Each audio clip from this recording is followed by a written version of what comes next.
On it.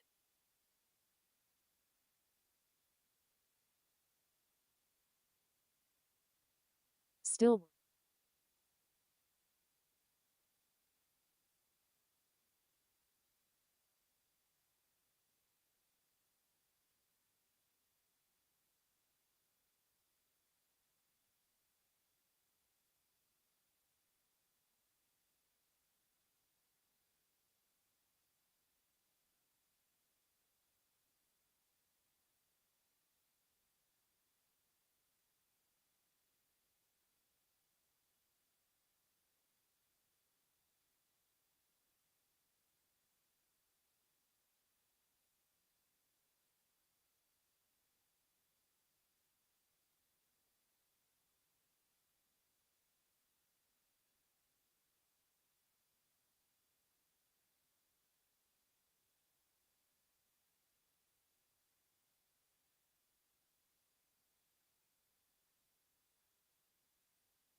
Testing.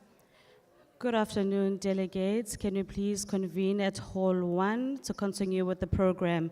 Can we please meet at Hall 1 to continue with the program? Thank you.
Good afternoon, ladies and gentlemen. If everybody can make their way to their seats, I'm not going to go up on stage, but I am going to let Ms. Singobile Kuluse on stage for the conclusion of the Stream 3, which was being held in this venue just prior to lunch. We did indicate that we had a quick change to allow them to properly finish their subject. So I'm going to hand the stage to her, and then we're going to move straight into the former Vice President of Zambia's keynote address, the roadmap, and the closure of our conference this afternoon. So over to you, Ms. Kuluse, and you can invite your guests up to the stage. Please give her a very warm round of applause.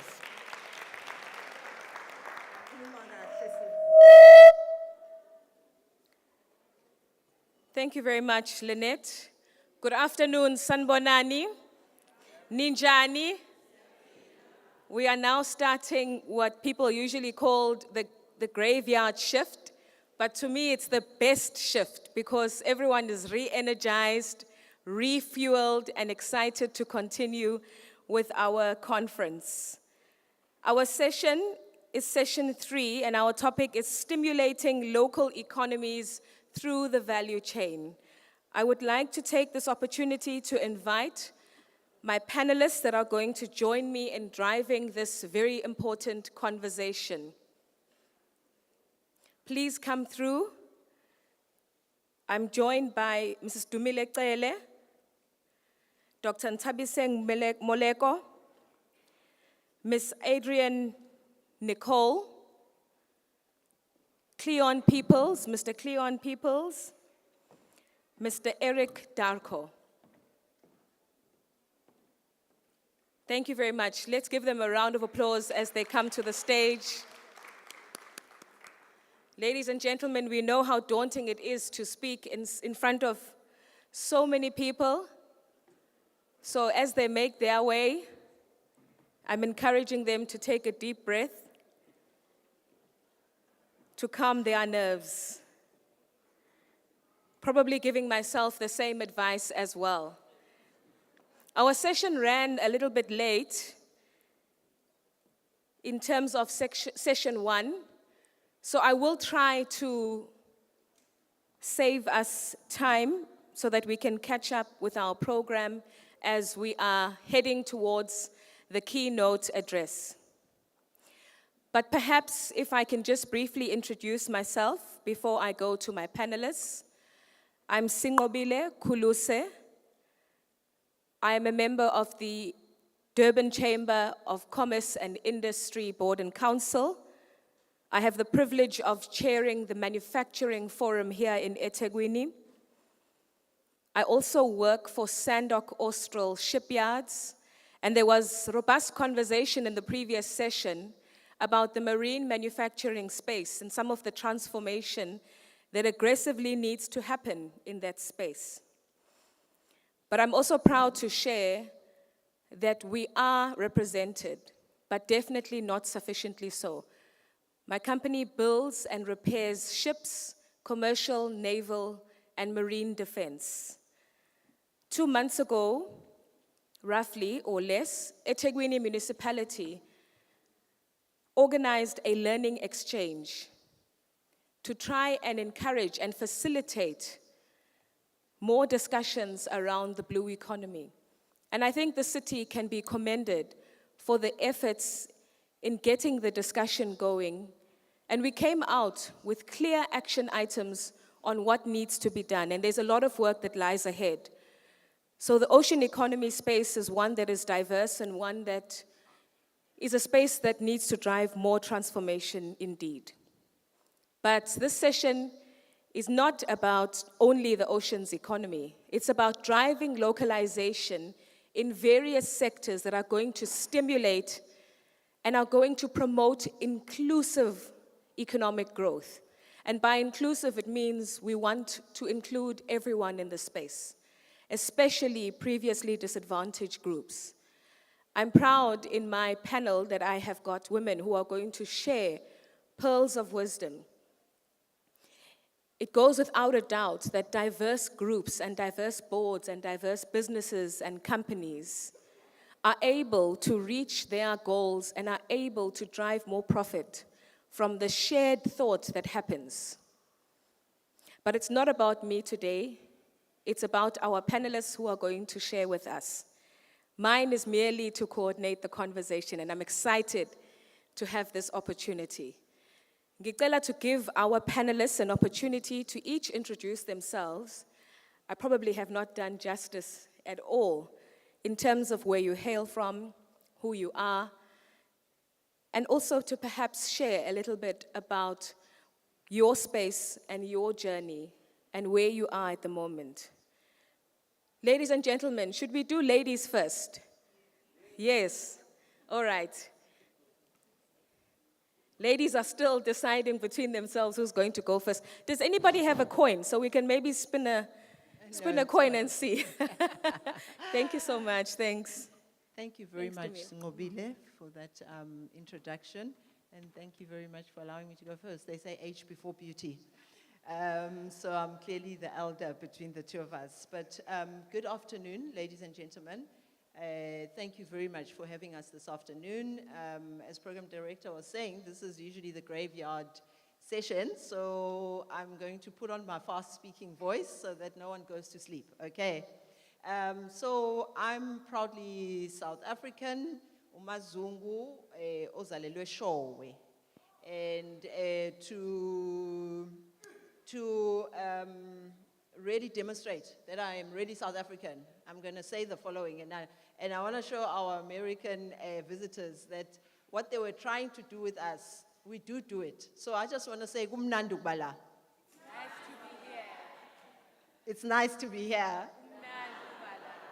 There you go. They were trying to get you guys to respond, and they were like, but now we've got this. So with time, and we are acclimatized with each other, we're going to do what they do in Harlem. So to our American visitors, it's so good to have you. It means it's good to be here. Okay, so as I said, who I am, and this session being about how do we involve small, medium enterprises in the economy meaningfully, let me just say the following. My burden in life is poverty. So your burden makes you understand your purpose. So my purpose in life is the eradication of poverty. My background is economics by way of study. I then worked in the maritime industry, shipping lines, ports and harbors, got to travel the world because by virtue of working in the ports and harbors space and logistics, you have to connect with ports and harbors. It's an international business.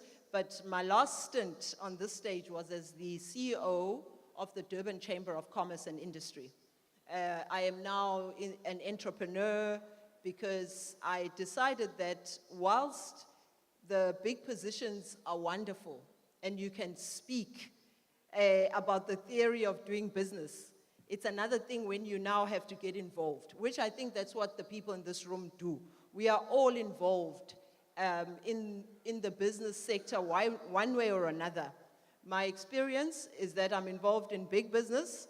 I'm involved in a telecoms company deploying fiber infrastructure all over South Africa. We're hoping to go further into Southern Africa. But I'm also involved in small business, whereby one of the projects was we've bought a resort called Shakaland. It's the premises where the first Shaka Zulu movie was actually filmed, and that film set was then converted into a resort, and that is the property that I've bought to revamp the resort, but also to develop film studios, property development, and farming. So having said that, after my stance with the chamber, and having gone into business full-time, I have had to repent. Because as I was saying, that when we are in government, in the supportive structures, we have a lot to say sometimes about how to do business until you do it, until you are in the trenches.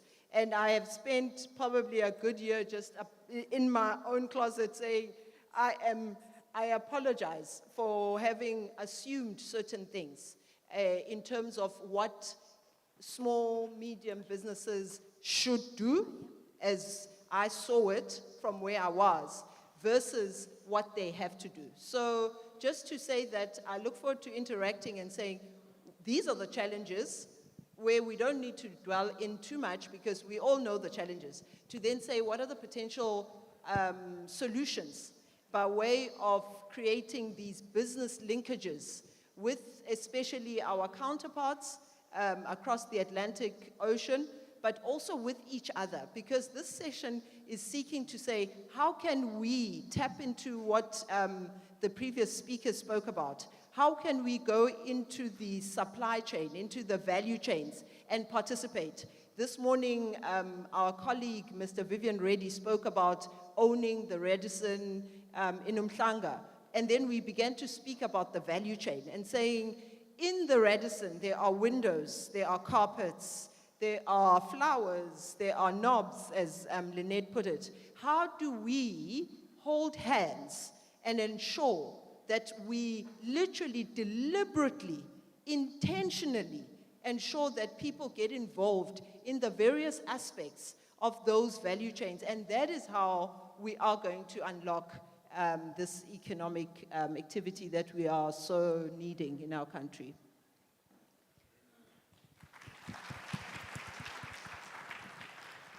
Thank you so much. Mine is going to be very brief. My name is Ntabiseng Muliko, and I'm an economist by training. I, however, have a heart for development and a passion for using research, evidence-based research and planning towards execution of economic strategy. And I have different offices that I sit in. I'm a strong believer in the use of finance and capital for development.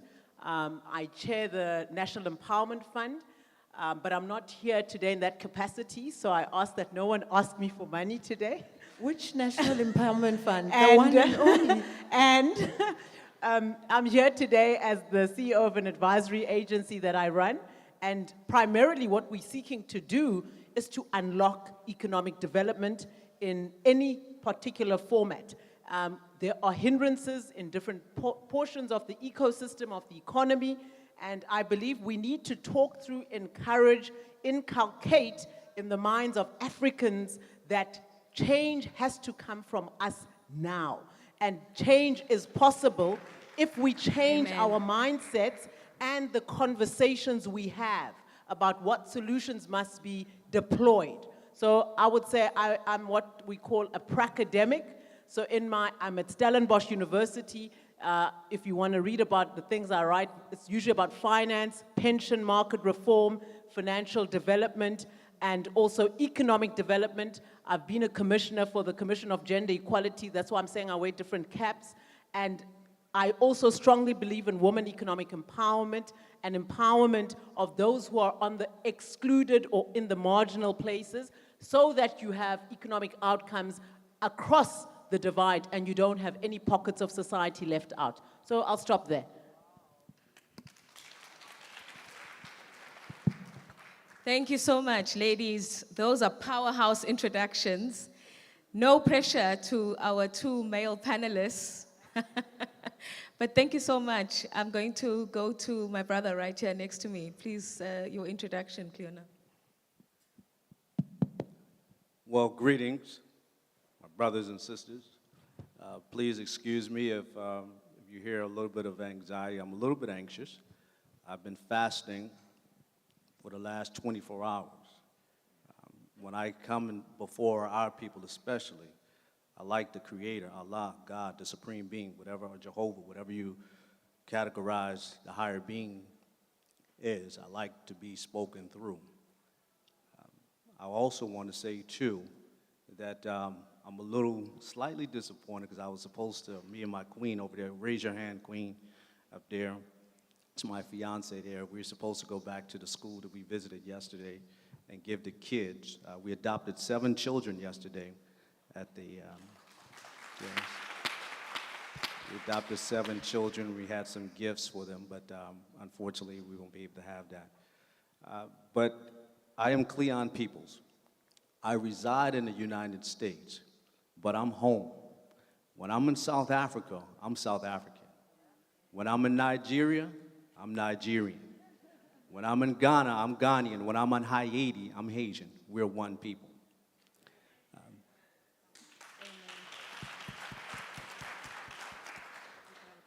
I also want to preface this to say I was invited by Reverend Dennis Dillon, who was the creator and founder of the Resurgence. I don't speak on behalf of the Resurgence. I've been called militant, I've been called radical, but I am also truthful and honest. And so I'm not here to make anybody feel comfortable. I am the founder and president of the Africanda Prosperity Empowerment Network. Our mission is to educate, empower, and to encourage Black people exclusively of the African diaspora towards achieving social economic prosperity. I'm standing on the shoulders of Minister Malcolm X and very influenced by Malcolm X and Martin Luther King, but I'm led by just the example of Moses. We're very exclusive. When God sent Moses to Egypt, he said, free the Hebrew children. He didn't make nice with Pharaoh. Jesus, the resurrected and risen Christ, said, I did not come here for the saints. I came here for the sinners. We're focusing on Black people. In all due respect, we're not a hate group, because anytime we as Black people, we tend to speak, we always speak apologetically. Excuse me when I say I'm not interested in the socioeconomic interest of Asia, or socioeconomics of Europe or anywhere else. My focus is on Black people, and the organization is focused on that. Last time I checked, justice is yet to roll down like waters, and righteousness certainly has not like a mighty stream. Black people are catching hell. Black people are the most homeless. So we know the narrative. And so with that being said, we're focused on education. Number one, that's our first action. If the mind is enslaved, the body can never be free. If the mind is enslaved, everything that you say will have an enslaved tendency or an apartheid mindset. The reason why the dollar circulates in the United States, in the Jewish communities, about 22 days. It circulates in the Asian community about 28 days. It circulates in the Latino communities about 7 days, 15 days actually in the white communities. The dollar circulates in the Black communities 6 hours. That's because the terms of the cultural literacy and financial literacy, they're not mutually exclusive, Reverend Dillon and panel and family, they're mutually inclusive.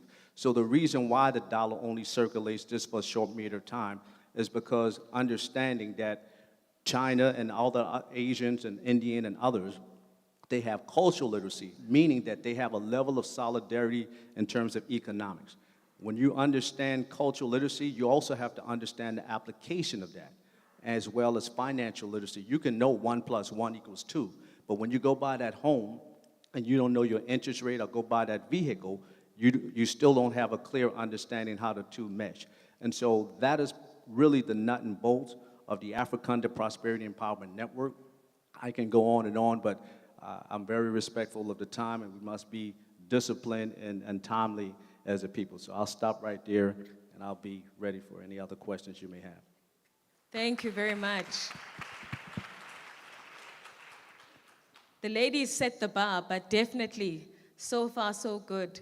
We're now going to go to our panelist. Please introduce yourself, Mr. Eric Darko. I'm going to disappoint you because mine will be the shortest introduction. When Durban is done talking to New York, we are the one to close the deal. My name is Eric Darko. I'm an attorney in New York, an attorney in Ghana. What do? I'm here to make sure that this conversation will generate into the business that we are talking about, and the legal framework of the business will be put in place. I run a law practice in New York focusing on immigration.